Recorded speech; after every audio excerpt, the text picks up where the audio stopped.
Phil Egan, a delighted Phil Egan, I've absolutely no doubt, standing by in the studio. Morning, Phil. Morning. Not having the Timo Werner, Kieran Kilkenny comparison at all. Phil, come on, No. it's all in the eyes.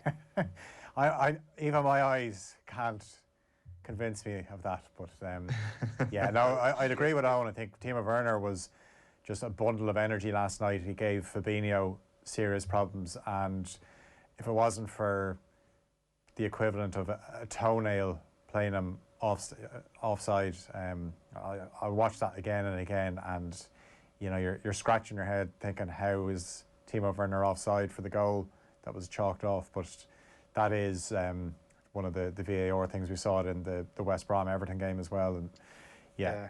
I think it's. I look at this is not exactly the freshest or hottest take you're ever going to hear, but it really is. And I wouldn't have been at this view before, but it really is starting to impact on my enjoyment of the game. I have to say, like the point, it was actually a really good point made by Ashley Cole and Jamie Redknapp afterwards about he was essentially leaning in a position of trying to gain a bit of momentum over the defender, and now that rule is going to discourage players from leaning into the line to try and get the edge over the defender, and we're going to see. I mean, it'll end up in less actual goals. Whole thing. Well, I mean, the prime example was the Bamford one that was disallowed for Leeds away to Crystal Palace earlier in the season, where he was actually pointing to where he wanted the ball played, and by doing that, he was offside. So yeah, I think Scott Parker actually hit the nail on the head. He was really frustrated with the goal they had disallowed against Spurs. And look, I wouldn't be one of these people that wants to watch analysis of decisions at halftime or after the game, because there's so many different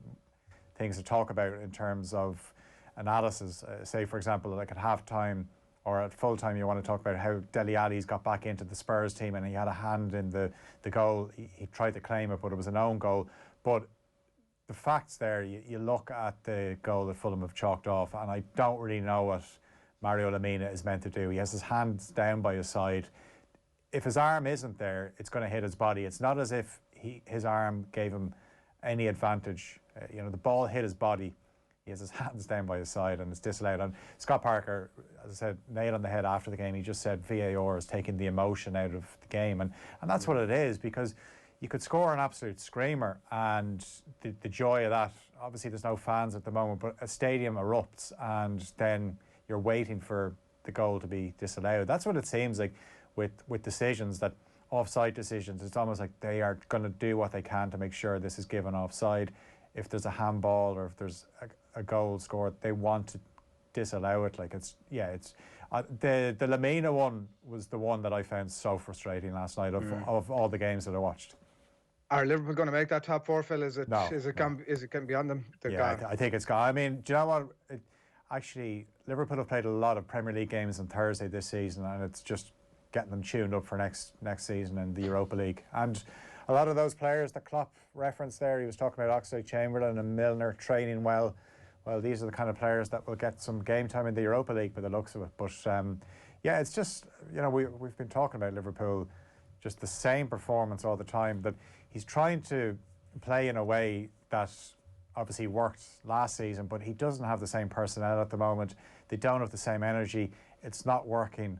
And it looked like maybe the penny had dropped at Bramall Lane on Sunday. He tweaked a few things, but then it was quite clear in the first 20 minutes last night that Chelsea were just going to keep knocking the ball over the top to look for Timo Werner's pace. He didn't score. He could have scored, but I think it would just made things so uncomfortable for Fabinho. You may as well just put Fabinho into midfield now and play two centre-halves, because the problem with Liverpool is they're not able to get the ball back. So elite Premier League footballers, if you give them time in the ball and loads of space in behind the defence, they're going to be able to deliver that killer pass. And Liverpool play Fulham on Sunday, and Fulham are just going to play the same way, and they frustrated Liverpool at Craven Cottage earlier in the season, and they'll fancy their chances of getting a result.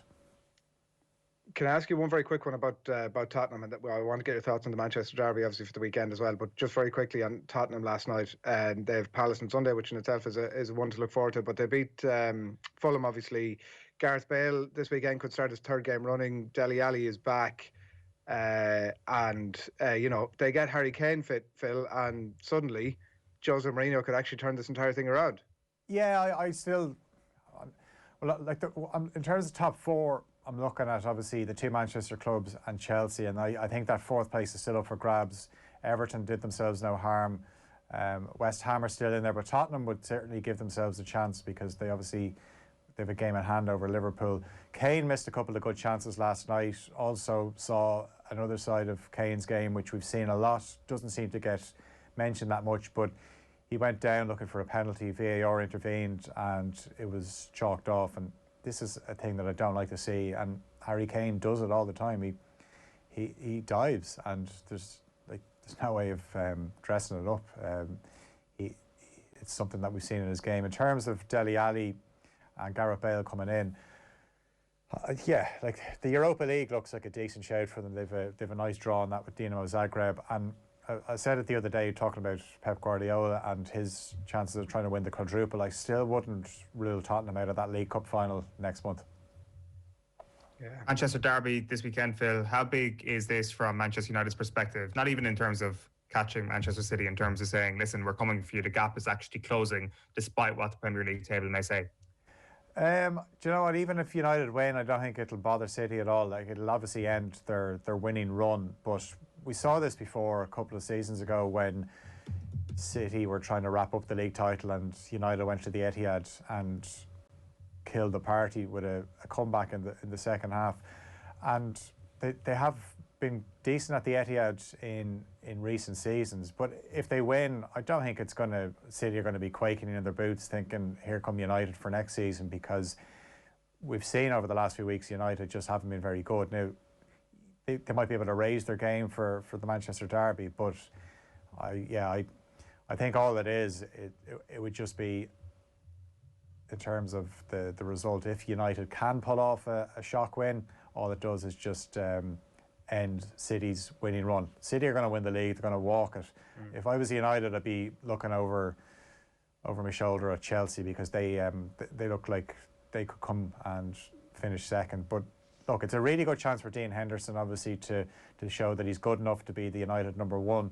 I would expect Scott McTominay to come back into midfield and replace Nemanja Matic, and you're expecting an improved performance from United. And hopefully it's not another 0-0, because these big games involving Manchester United have been dreadful the last few.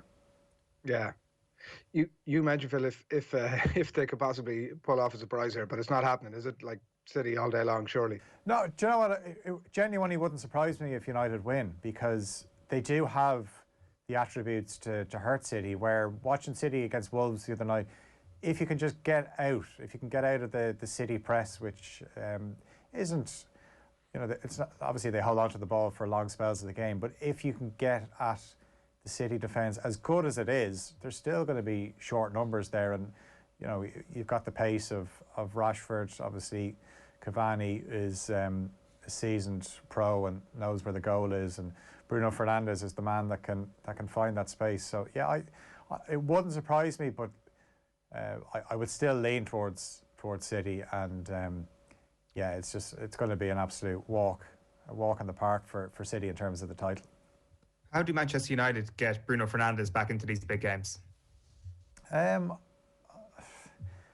think the problem with him at the moment is he just looks very frustrated, and he seems to be trying to conduct the orchestra, and maybe teams are starting to realise how to play Bruno Fernandes. He is willing to try things, and he'll give the ball away the odd time. I've no problem with that, but I wouldn't necessarily think Bruno Fernandes is the problem. I think maybe some of the players around them need to step up, and then you'll start to see the best of him. But the guy has just played way too much football. Unfortunately, he's become so important for United, they can't leave him out. And I go back to that game last week against Sociedad. No need to play him in the second leg of a tie that was already wrapped up. But he's come out before and said, look, I'm not tired. But United certainly have lost their bit of zip. But they get that back, and then Bruno Fernandes, becomes the player that we've seen since he signed last January. Okay, and United to win, Phil. That's my main takeaway here. Whether you said that or not, I don't care. That's what I'm taking. No. when it's on the line, yeah, City are going to get. Look, I think I think it's hard to make a case otherwise. But I do take the point that United can blow hot and cold, and there's no better time to be blowing hot than against the rivals. Tell us what, in terms of everything else that's going on. I presume Gordon Elliott, the beginning of the hearing is probably towards the top of your bulletin. Yeah. So that's referrals committee begins hearing evidence this morning at 9:30 regarding this controversial photo from Gordon Elliott. So we don't really know if we're going to get a decision today, but you'd imagine they want to get this done very quickly because obviously Cheltenham at the start is coming up. Very busy day ahead for the Irish athletes at the European Indoor Athletics Championships in Poland. You've got Phil Healy, Sophie Becker and Charlene Maudsley going in the heats of the 400 metres. That's just after 10 this morning. Nadia Power, Shifa Cleric-Butner and Georgia Hartigan will go in round one of the 800 metres. That's at midday. The men's 800 set to start at 5 to 7 this evening. Mark English, Keane McPhillips and John Fitzsimons go in that. Then at 25 to 9 you've got Andrew Koskarin and Paul Robinson going in the final of the men's 1500 metres. They were in their heats last night. We've got Munster and Connacht at Thomond Park in the Pro 14. Rory McIlroy in the share of the lead on 6 under with Corey Connors after round one of the Arnold Palmer Invitational.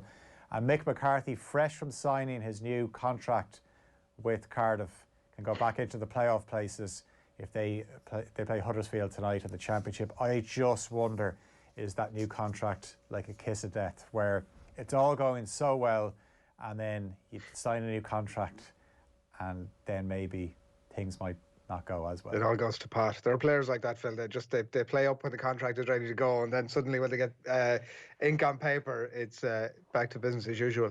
But look, at fair play to him. Fair play to Big Mick. And listen, he's there for all of our entertainment now, Phil, for the next couple of years. Absolutely. At least. Well, I mean, it could only be 6 months, but look, we'll see how it all goes. Come here, one before I let you away, because I didn't get a chance to see the Spurs game actually last night, but I did make a point of going to read the reviews and look at some of the reaction online that shouldn't always be taken as read, but particularly in relation to Matt Doherty, and it seems as if some of the ratings I read had him as the worst player on the Tottenham team last night, and it's been a theme for him over the last while. How did he get on? And maybe more importantly, is there any way that he lasts at Tottenham beyond the season? See, the problem for Matt Doherty is he's playing a completely different position. Right wing back and right back are just not the same, and we've seen this with him in the Ireland team as well, that when the onus is on him to defend and get back into his shape and defend, his body language at times looks quite languid, where he doesn't seem like he's in a hurry to get back and defend, whereas when he was playing with Wolves, he would have been encouraged to stay out on the right wing, stay up and try and influence the game in the final third. But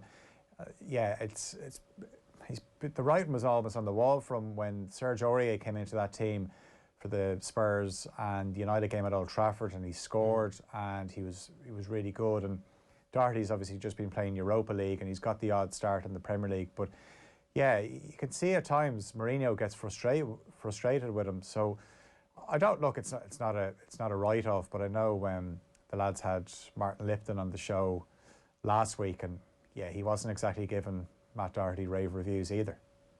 Yeah, we'll see. Hopefully he can turn it around, and that has a positive knock-on for Ireland as well. But not looking great at the minute.